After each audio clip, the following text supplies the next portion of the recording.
100కు పైగా దీర్ఘకాలిక సమస్యలకు ఎటువంటి ఆపరేషన్ దుష్ప్రభావాలు లేకుండా హోమియోపతి చికిత్స.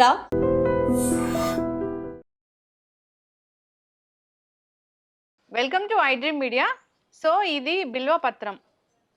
శివయ్యకి ఒక బిల్వపత్రం సమర్పించినంతనే మనకి అన్ని రకాల కోరికలు తీరుస్తాడని చెప్తూ ఉంటారు, శాస్త్రం చెప్తూ ఉంటుంది. అయితే ఈ బిల్వం అంటే చాలా రకాల అనారోగ్య సమస్యలను తగ్గిస్తుంది, చాలా రకాల మెడిసినల్ ప్రాపర్టీస్ ఉన్నాయని చెప్తూ ఉంటారు. దీనిలో ఉన్న మెడిసినల్ వాల్యూస్ ఏంటి, దీన్ని మనం ఎలా తీసుకోవాలి, ఇది తగ్గించే జబ్బులు ఏంటి, వివరాలు తెలుసుకుందాం. మనతో పాటు ప్రముఖ యోగా అండ్ స్పిరిచువల్ గురు అరుణాదేవి గారు ఉన్నారు. మ్యామ్ నమస్తే అండి. నమస్తే అండి. మ్యామ్ ఎప్పుడు మీరు మంచి మంచి మాటలు చెప్తూ ఉంటారు. న్యాచురల్ వేస్లో మన జీవన విధానం ఎలా ఉండాలి, ఏదైనా అనారోగ్య సమస్యలను ఎలా తగ్గించుకోవాలి, ఇలా చెప్తూ ఉంటారు. ఒక పెద్ద యోగా గురువు మీరు. ఎన్నో ఎన్నో ఏళ్ల నుంచి తెలుసు మాకు. యోగా ద్వారా, ఆల్టర్నేటివ్ మెడిసిన్ ద్వారా, ఆల్టర్నేటివ్ థెరపీస్ ద్వారా ఈ అనారోగ్య సమస్యలను తగ్గిస్తూ ఉంటారు. అయితే ఈరోజు నేను తెలుసుకోవాలనుకుంటున్నానంటే ఇది బిల్వం. బిల్వం అంటే ఒక్క బిల్వపత్రం సమర్పించినంతనే ఆ శివయ్య మనల్ని కరుణిస్తాడని చెప్తూ ఉంటారు. ఎంత మెడిసినల్ ప్రాపర్టీస్ లేకపోతే దీన్ని అక్కడ ఉంచాలని చెప్తూ ఉంటారు. అంటే దీనిలో ఉన్న మెడిసినల్ ప్రాపర్టీస్ ఏంటి, ఎలా ఉపయోగించుకోవాలి మ్యామ్? బిల్వపత్రం మనకి ఎంత పవిత్రమైందో మీకు తెలుసు. ఏక బిల్వం త్రిదళం. ఇది త్రిదళం అంటే మూడు దళాలు ఉన్నదన్నమాట. మూడు ఉంటాయి, త్రిదళము అని అంటారు. మూడు కలిసి శివుడికి త్రినేత్రుడు కదా ఆయన, అలాగా మూడు నేత్రాలు అని. సో శివుడికి ఏమీ ఇవ్వకపోయినా మనం, ఆయనకి ఏం అవసరం లేదు, ప్రసాదాలు నైవేద్యాలు, ఆయనకి ఒక్కటే మనసు ఒకటే కావాలట. మనసుతో ఒక బిల్వపత్రం మీరు అర్పించినా కూడా శివుడు వింటాడట, అది మీ కోరికలు కూడా తీరుస్తాడు అనేది శివపురాణంలో చెప్తున్నారు. ఇది ఎంత పవిత్రమైందంటే ప్రతి శివాలయంలో ఇవాళ ప్రతి ఇంట్లో కూడా వేసుకుంటున్నారు. 1,00,000 బిల్వపత్రాల పూజ చేస్తారు. ప్రతి సోమవారం చాలామంది బిల్వపత్రాలతో శివ పూజ చేస్తారు, ఎంతో భక్తితో చేస్తారు. కార్తీక మాసం వచ్చిందంటే ఆ మాసం అంతా కూడా ఇది బిల్వపత్రాలు తీసుకువెళ్ళి పూజ చేస్తారు. కానీ శివుడికి ఒక్క దళం ఇస్తే చాలు, ఒక గుత్తులు కోసుకెళ్ళిపోయి మీరు 1,00,000 పత్రులు 1,00,000 పత్రులు చేయడం, ఇలాంటివన్నీ కూడా ఎక్కడ కూడా ఏ పురాణంలో కూడా లేదు అసలు. ఒక దళము ఒక్క దళం మనస్సుతో ఇమ్మన్నాడు అంతే. శివుడికి అంతకు మించి ఆయన ఏమీ అవసరం లేదు, ఆయన ఏమీ అడగడు కూడా. కానీ దాన్ని ఇవాళ ఎలా అయిపోయింది అని అంటే, ఇప్పుడు కార్తీక మాసం వచ్చిందంటే 1,00,000 పత్రుల పూజ చేస్తారు. ఏంటి బిల్వార్చన అని చెప్పేసి ఈ బిల్వాలు 1,00,000 తీసుకెళ్ళి చేస్తారు. అది మాత్రం చాలా పొరపాటు. ఎందుకంటే ఇది శివుడికి ఎంత ఇష్టమైందో ఆయుర్వేదంలో కానీ న్యాచురోపతిలో కానీ దీంట్లో మెడిసినల్ వాల్యూస్ ఎన్నో ఎన్నో ఎన్నో ఉన్నాయి ఇందులో, ఈ బిల్వంలో. ఇది మనకి అంటే హెల్త్ వైపు ఎలా ఇది పనిచేస్తుంది అనేది మనకి ఇక్కడ చేసుకుంటే, ఇది శివుడికి ఇష్టం. శివుడు అంటే రుద్రుడు, మహేశ్వరుడు, ఈశ్వరుడు అని కూడా. ఇది ఎందుకు అంత ఆయనకి ఇష్టము అని అంటే, ఇది ఈ పత్రం తీసుకోవడం వల్ల మన నాడీస్ ఎనర్జీ ఛానల్స్ ఓపెన్ అయింది. ఓకే, మనకు నాడీ ఉంది కదా, సింపాథటిక్ నర్వస్ సిస్టమ్ ఉంది, అలాగే పారాసింపాథటిక్ ఉంది. తర్వాత నాడీ అంటే ఛానల్స్, ఎనర్జీ ఛానల్స్ అని చెప్తామన్నమాట. అంటే ఎనర్జీ ఛానల్స్లో ఏం సప్లై అవుతుంది అని అంటే ఎలక్ట్రిసిటీ సప్లై అవుతుంది మన బాడీకి, అది ఎనర్జీ మనకి. దానికి ఇది గనక మనం తీసుకుంటే ఎనర్జీ ఛానల్స్ దీనికి శుద్ధి చేసి మనకి ఎనర్జీ బాగా ఫ్లో అయ్యేటట్టుగా చేస్తుంది. మెయిన్ అది ఇంపార్టెంట్. అంటే చాలా మంది ఎనర్జీ బ్లాక్ ఉంది అని చెప్తూ ఉంటారు కదా. ఇప్పుడు నా చక్రాస్ బ్లాక్ అయిపోయినాయి, లేకపోతే నా చక్రాస్ ఓపెన్ అవ్వాలి, లేకపోతే ప్రాణాయామం చేయాలి, బాగా ఎందుకో చేయలేకపోతున్నాను, ప్రాణాయామం చేసినా కూడా నాకేమి ఎనర్జీ లేదు, ప్రాణముద్ర చేయమని చెప్తాం. ఒక్కొక్కసారి ఎనర్జీ లెవెల్స్ చాలా డౌన్ అయిపోతాయి, చాలా అస్సలు ఎనర్జీ లేదు, నాకు చేత కావట్లేదు అని ఇలాంటినప్పుడు కూడా ఈ ఆకు ఒక్క దళం, ఒక్క ఆకు అంటే ఒక దళం, ఈ దళాన్ని జస్ట్ మీరు ఒక గ్లాస్ వాటర్లో ఈ దళం పూర్తిగా మంచిగా కడుక్కుని దీన్ని ఇలానే వేసేయచ్చు. నీళ్లు మరుగుతున్నప్పుడు వేసేసి ఒక 2-3 నిమిషాల వరకు మరగాలి. మరిగిన తర్వాత స్టవ్ ఆఫ్ చేసేసి ప్లేట్ పెట్టేసేయండి. పెట్టి ఒక నిమిషం అలా వదిలేసేయండి.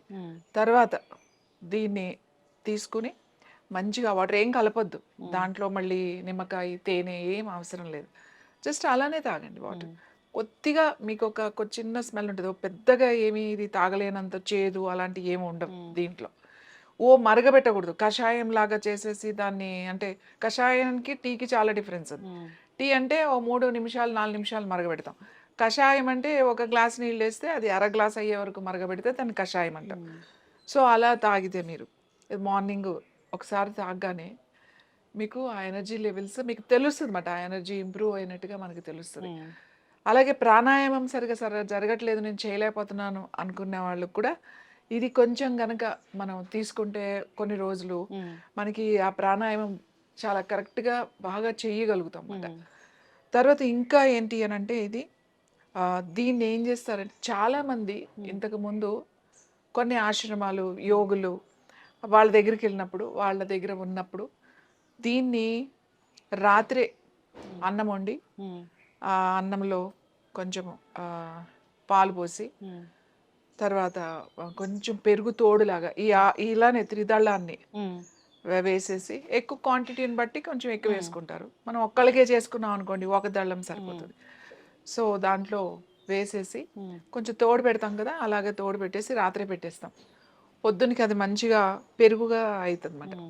ఇది కూడా ఉంటుంది దాంట్లో.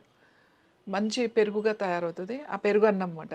మనం అది పొద్దున్నే తినేసారనుకోండి, కరెక్ట్‌గా 8, 9 గంటలకల్లా మీరు గనక 9 లోపల 9 దాటకుండా గనక అది తిన్నారు అనుకోండి, సెల్‌ని యాక్టివేట్ చేస్తది అది.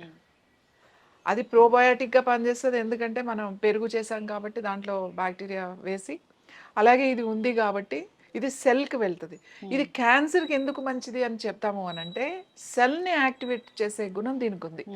ఎనర్జీ మీకు ఎక్కడుండే సెల్ నుంచి రావాలి మీకు. సో, ఈ సెల్ రిపేర్‌కి ఇది పనికొస్తది. మన సెల్‌ని రిపేర్ చేసుకోవాలి, ఎనర్జైజ్ చేసుకోవాలి. లేకపోతే ప్రాబ్లమ్ వచ్చింది. ఎందుకు ఇది క్యాన్సర్‌కి మంచిది? నేను ఇంతకు ముందు కూడా మనం మాట్లాడుకున్నాం. ఇది క్యాన్సర్‌కి చాలా మంచిది అని. ఎందుకంటే ఇది సెల్‌ని రిపేర్ చేస్తది కాబట్టి ఇది మంచిది, పవిత్రమైనది. ఏదైనా సరేనండి, ఇది చాలా పవిత్రం అనుకున్నది అది మన బాడీకి చాలా బాగా ఉపయోగపడుతుంది. చాలా చాలా చాలా ఉపయోగపడుతుందన్నమాట. ఎనర్జీ లెవెల్స్ పెరుగుతాయి, సెల్ రిపేర్ జరుగుతుంది. అలాగే తర్వాత ఇది బీపీ, హై బీపీ అలా ఉన్న వాళ్ళకి కూడా ఇది చాలా మంచిది.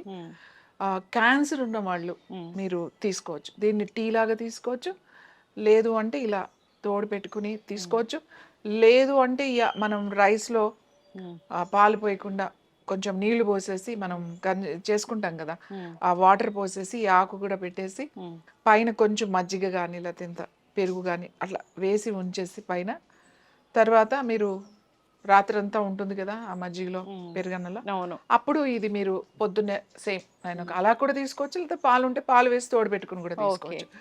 సో, ఎక్సలెంట్గా మీకు మెడిటేషన్, ముఖ్యంగా ధ్యానం సాధన చేసేవాళ్ళు, మేము మెడిటేషన్ చేసే వాళ్ళకి చెప్తాం, మీరు 3 పూట్ల తింటే కుదరదు అని చెప్తాం.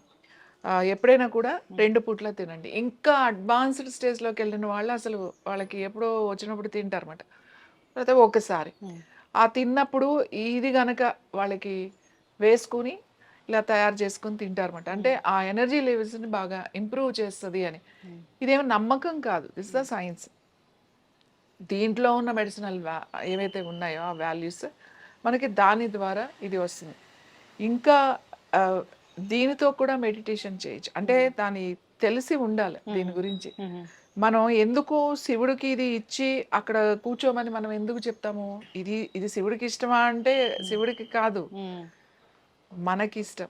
శివుడు అంటే ఇక్కడ ఎవరు? ఒక ఎనర్జీ, ఒక శక్తి, ఒక యూనివర్సల్, ఈ సృష్టిని అంతటిని నడిపించే అంత ఒక గొప్ప శక్తి.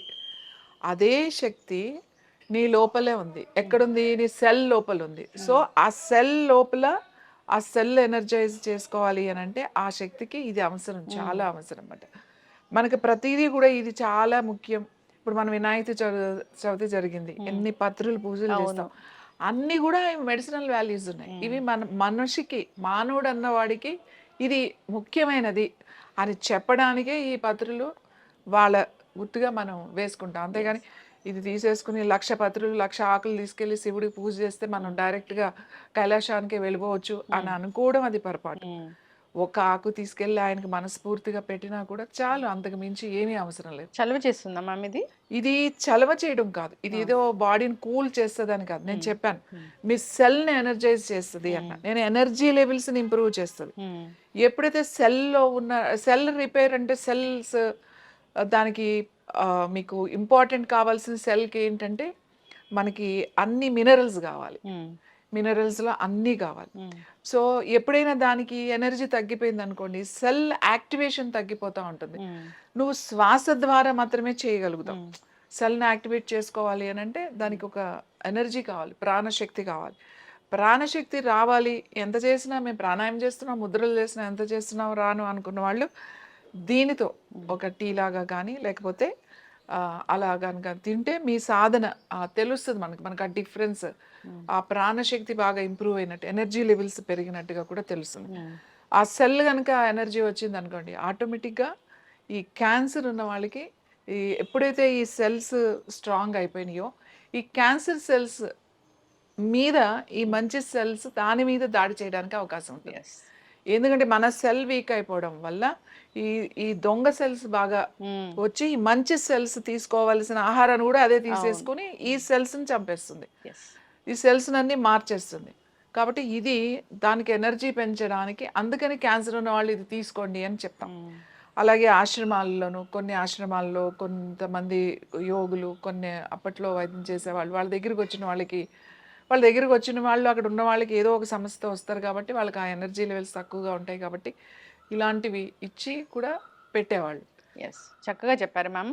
అంటే దేవాలయాల్లో ఇలాంటి మహావృక్షాలని పెంచాలి, దేవుడికి ఇలాంటివి నివేదన చేయాలి, సమర్పించాలి అని పెద్దలు చెప్పారు, ఋషులు మునులు చెప్పారంటే దాని వెనక చాలా సైంటిఫిక్ రీజనే ఉంటుంది, అర్థం పరమార్థం ఉంటుంది. సో మీలాంటి గురువులు చెప్తూ ఉంటారు దాంట్లో ఉన్న సైంటిఫిక్ రీజన్ ఏంటి, ఎలాంటి మెడిసినల్ వాల్యూస్ ఉంటాయి, ఎట్లా వాడుకోవాలి, ఇది మన దైనందిన జీవితంలో ఎలా ఉపయోగపడుతుంది అని అందరూ ఫాలో అవ్వాలని కోరుకుందాం మ్యామ్. చాలా చక్కటి ఇన్ఫర్మేషన్, ధన్యవాదాలు.